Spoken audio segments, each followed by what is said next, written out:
Hey everyone, welcome to week 35. This is day 3, Wednesday.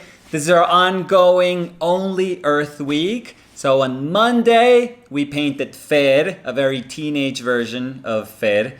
Terrible. Yesterday, we painted Manu. And today, we'll see what we're going to do. What we're trying to do is actually showcase like an area of the palette. So, ideally, throughout the week, the paintings are going to feel a little different. So that's my goal. We'll see how we do. Okay, let's get started. Now for today, we are going to keep using our trusted palette. We've taken out our raw sienna from the palette because I really think it was a little bit redundant. Maybe it will make a comeback by the end of the week. Maybe it will replace the transparent Yellow Oxide Lake. But for now, I wanted to see if I could push the yellower side of this palette. And because I wanted to see if I could make the yellow hue dominant, I wanted to keep the strongest yellow I have. And I think this pungent, beautiful yellow, like I've described it, this transparent yellow, this yellow lake, is going to give me those properties. I think the raw sienna is a gorgeous color, but it's a little bit weak. And I think the differences would be way too subtle to notice if I were to decide to keep it instead of the yellow lake. Now, if we look back at what we've done during the week, on the first day where I painted my teenage daughter, Fer, I'm kidding, she's 9, but for some reason I see her older than what she is. In Monday's case, I painted her as if she was 13, 14, 15 years old. That's my own fault. But on that painting, I think I favored the more neutral side of the palette. I mean, I was mixing a lot of the raw sienna into my shadows. I was mixing a bit of the yellow lake and the red ochre into my lights. And I guess because it is a kind of high contrast picture, and I'm saying high contrast just because the light mass is actually quite large in that portrait. There's not a lot of midtones. It's like having a really, really strong spotlight just shining in your face. I remember I told Fer for this photo to just turn towards the light, towards the window. So the light coming from the window was hitting her straight. That's why we don't have as many midtones. You guys know me. I absolutely love my midtones. But if I have to treat my light as this big light mass, I'm still going to enjoy it. I'm still going to feel like I can model it. The thing is, I won't have a ton of transition areas. What I'm going to have is just tiny little moments in the light that are obviously transitioning towards shadow, but they're going to be very, very small. And I have to pay a ton of attention to them. And the same thing is going to happen before the form turns into that, Terminator shadow. Right before it turns, we're going to have a ton of richness, but it's going to be like a really narrow strip of midtones, of beautiful, beautiful midtones until we reach that Terminator shadow. The midtones are obviously there. We need them. If they weren't there, everything would have like this poster look. It would all be like a Banksy, and God knows we don't want to do that. So I had to be really sensitive and pay a lot of attention to those tiny transition moments. And because we don't have the richness that is inherent to those midtones, we're not able to see like a huge range of hues in this painting. It's pretty much about light and dark, and it just seems very muted. So I think we favored, yes, the neutral side, which doesn't mean there's no contrast. There's obviously contrast in the painting. There's a big difference between light and shadow. But in terms of color, in terms of hue, there's not a lot of richness in the hue range. It's very, very limited, and I wanted to explore that, and I thought this palette would be perfect for that. Now, if you look at that and compare it with what we did yesterday for Spanish Tuesdays, Martes de Español, we obviously favored the red ochre. That's what I'm trying to do during the week with this palette, which is just to take an area of the palette and say, okay, what if this area was dominant? Or what if this hue was dominant? Or what if this mix was dominant? it doesn't mean that red ochre has to be dominant or, the yellow lake has to be dominant. No, it could be like a yellow hue, which means that it's all the mixes that involve yellow where yellow is dominant. And I think that's what we are doing today. There's not a lot of yellow hue in this painting, even though I obviously used the yellow lake. If you watch the video, you can always look at how I feeded yellow lake into my mixes. And remember, red ochre is not a strong earth red. It's not like Venetian red or Terra Rosa or Indian red or Mars red. No, it's not going to be overpowering like those colors usually are. This natural red earth is actually quite benign, I call it. It is quite subtle. It is very, very beautiful. So it doesn't have, as a pigment, the power to overwhelm the other pigments. It's going to be there, but it requires you to actively say, okay, I want that redness in my mixes. You have to physically kind of push that color into your mixes. And I thought this would be a wonderful, wonderful color to tie everything that was going on in the upper part of the picture together. Manu's hair and her skin tone, her hands, her phone, they are all one big kind of red mass. And I loved it. I loved that, in the same way that we were speaking about shadows with Tim's painting last week on Friday, and we realized that shadows have the ability to mask things, that's one of the most beautiful, if not the most beautiful properties of shadow. We realized the same can be said about a color. A color can actually mask things together if a color is dominant. It's going to be present in all the things we represent, and it doesn't care about how we denominate things. It doesn't care if one thing is hair, if one thing is skin, if one thing is hand, one thing is portrait, one thing is cell phone. It doesn't matter. The redness is going to be the thing that is going to occupy that space, and it's going to tie everything together.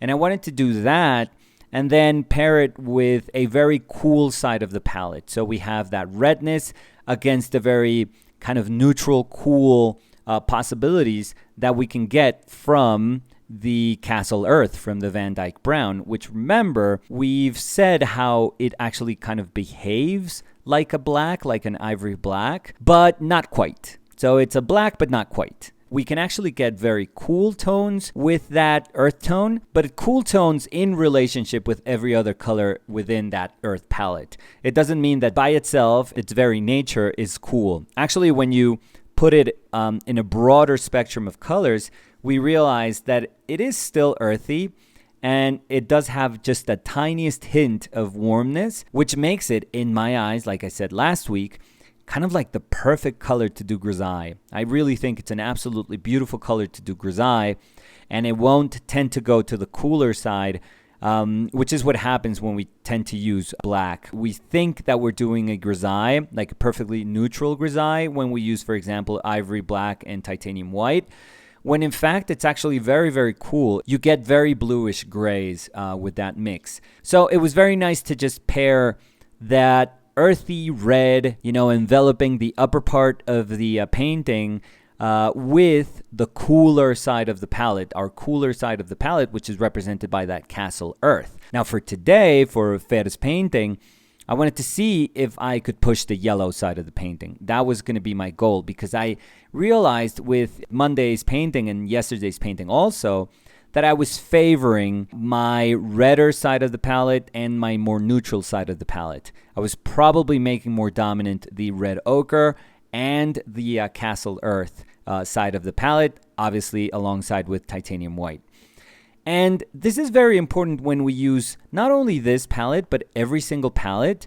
The fact that we recognize that maybe we are favoring, maybe unconsciously, some areas of the palette, that we become accustomed to just going to, these mixes of colors that we begin to understand as something that's very faithful to us, as something that we can lean against, and we can say, okay, I know what you are, I know what you're good for, so I'm going to go back to you constantly. We have to be very mindful when we do those things, because if we're not, those actions are going to take hold of our painting practice, and without us being really aware of it, they are going to repeat a lot of times in our painting.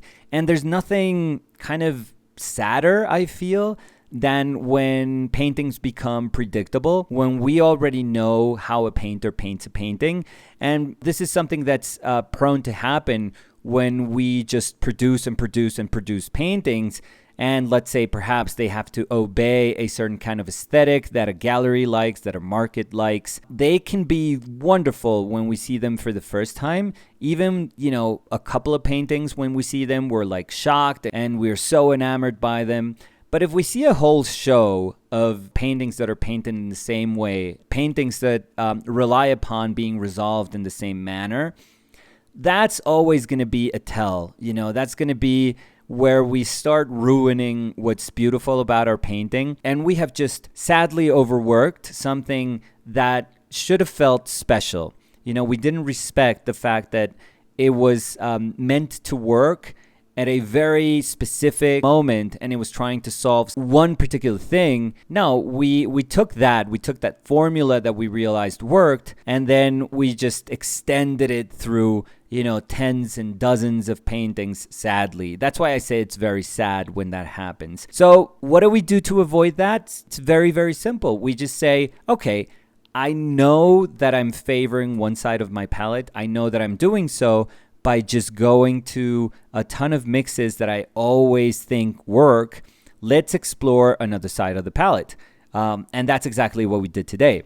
And because I want to make it super evident for these exercises, I said, okay, let's make that yellow oxide dominant in all of our mixes. And it was twofold, I think, because I've really had a hard time these past days just connecting with that Yellow Oxide Lake. And I told myself, I have to force myself to use it. I have to see really what it can do for me. And as I said, while I'm not really certain I'm using it to its fullest potential because I'm not glazing, I'm not really using it in a ground where I can extend it beautifully with mediums and have just brightness shining through its transparent qualities, I think that I am missing that, and that may be a huge part of that color. I do want to use it within my painting practice, and I do want to integrate it with my own sensibility, which may not quite be that one where I do transparent glazes or where I extend this color with a really nice medium, but I will make it part of my opaque mixing that I do in my palette and my kind of grayish paintings, where I'm usually favoring those midtones and those grays over everything else. So in that sense, that's what I did with this painting. Immediately, I realized that there is a tone, like an emotional tone to this color and these relationships that I was able to achieve with these colors. And that's why I said, okay, this is clearly like a melancholic area of the palette. I'm not imposing that meaning to it. I'm just being sensitive to it. And I thought this emotion of Fer is going to be a perfect pairing, I think, with this side of the palette, with this area of the palette. And I wanted to do that, and I immediately remembered Domenico Fetti's Melancholy painting. I think it's an incredible painting. Fetti was an incredibly talented Baroque Italian painter. He was actually born in Rome, then he went to Mantua, and then I think he ended up in Venice. But the thing is, and here's the interesting part, that this was the Baroque, so think of all the influences that he had to deal with. He was dealing with Caravaggio in Rome, being from Rome, and then he was moving to Venice, where he was dealing with far more Mannerist influences that came from Tintoretto, Veronese. So he was this very weird mix of Caravaggisti painting alongside Venetian painting. And what you got was his own painting, which also in my eyes is very reflective of Flemish painting. There's a lot of Rubens in his painting, a ton of it. So that's why even though that Melancholy painting does feel very Italian, it's also very chunky. It's also very fleshy, which is 100% Rubens. I mean, 100,000% Rubens. It may have that beautiful chiaroscuro light that comes from Caravaggio, and it may have that influence that we all have of Titian. I'd like to think that Titian is in all of painting's DNA. He was that big. But there is some Flemish in there. There is some Rubens in there. And it clearly shows in his painting. So I was immediately kind of taken back to his melancholy painting. Again, the tone of that painting, just the emotion behind that painting, I think it's perfect. And when I thought of yellow kind of taking over a painting, I know we've talked about that Kupka portrait when we were doing the Josie painting a couple of days back. This is not quite the same. This is not quite yellow as expression. This is not just taking that yellow saturated hue and saying, okay, how can that be part of a painting? No, I think this is far more subdued and far more atmospheric in a sense. They don't read the same. Just having a cat yellow be dominant in the painting feels very, very different than having Earth Yellow Lake be dominant in a painting. I got transported to, again, a painter that I was thinking of saying hot and cold about, but I'd say that in the end, if I weigh everything, I am an odd Nerdrum fan. I don't like his philosophy. I don't like his posture when contemplating particularly 20th century art. I don't like how dismissive he is. I don't like how he doesn't like the word art, that, he tries to understand works of art as being kitsch. I think all of that is quite honestly nonsense. I don't think that it is a strong philosophy to base painting upon. I think that it is very sad when we close ourselves to movements and to efforts in painting that were trying to solve things, that they were trying to move painting into another direction, to explore areas of painting that can't be explored if you don't take those steps. If you just want to do naturalist painting, that road is a very narrow road. It's a wonderful road. It's a beautiful road, but it is narrow. Every other road, if it was closed to everything else that was happening, also would be narrow. So all I'm saying is that we have to be open to all the efforts that have been done throughout the centuries in painting. I think we're doing a disservice to ourselves if we consciously and decidedly say, I am going to close my eyes, I'm going to turn my back to these efforts, and I'm going to willingly not learn anything from them because I don't feel like there's anything to be learned from them. Of course, there is a ton of things to be learned from those moments in painting history. That side of Nerdrum, I don't appreciate it. I try to mute and I try to say, that's not going to affect my understanding of your painting and my enjoyment of your painting. Because when I look at paintings that he does that I enjoy, oh my God, I enjoy them so much. I still go back, and I told you guys, I still go back when I was like 19 years old, maybe 18 years old, and they showed me Nerdrum for the first time, and I just went running to try and buy that book to Barnes & Noble because it just moved me so much. And when I realized that there was a self-portrait at the Met, I went running to the Met to try and look for that self-portrait. And then when I realized that he would show at Forum Gallery, every single time that he would do a show, I would just run there and just look at Nerdrum's paintings. So I try to look back upon that moment and say, yeah, that's what I felt. And this particular self-portrait of his, which I think it's a wonderful self-portrait, it's a self-portrait with hepatitis. And I just love everything about it. I love the yellow kind of mist that is enveloping the whole portrait. I love that it is in ecstasy. He is in pain, but also kind of enjoying himself. It is very ambiguous, and I just love the color choices. I just love the way the painting is modeled. The atmosphere, I feel it's incredibly abstract, but it feels like that body, the three-dimensional body, is inhabiting that abstract space. So I think that the relationship between body and atmosphere, body and space, is actually quite remarkable. He is a hell of a painter. Now he's older and he's become far more kind of mannerist. He's too conscious of his own style, I feel.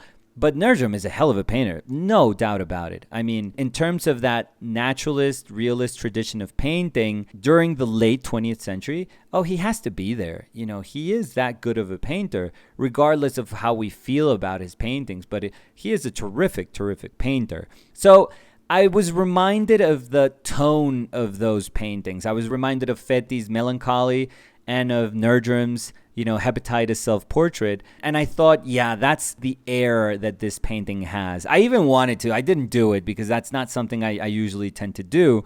But maybe I'll do it. I don't know. Now I'm second-guessing myself. But I'm wondering if I should just give a tiny, little glaze to my Fer painting, a little bit of yellow oxide glaze once I finish the painting. That could be really interesting. I don't know. Right now, at this moment where I'm doing the VO, I really don't know if I'm going to do that. I guess we'll know once I post the painting on Instagram on Wednesday if I was brave enough to do that. The reason I don't usually do those things is because I feel that a lot of the subtlety in the painting sometimes gets eaten up by the glaze if the glaze is way too strong. But maybe what I can do is just give it like a tiny, very, very subtle, yellow glaze. And I think it's going to be like a beautiful yellow haze. And I think I would contemplate doing that because I feel it can add a little bit to the emotion of the painting, to the tone of the painting. Ideally, what I would do is glaze that painting and then paint over it again so that it's not so evident. But maybe, who knows? We'll see.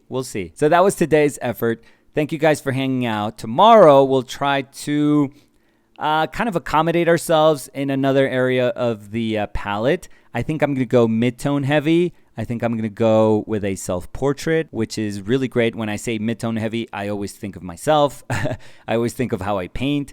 And I think it would be perfect for doing a self-portrait. So we'll see how that goes. So thank you guys. I'll see you tomorrow. Bye.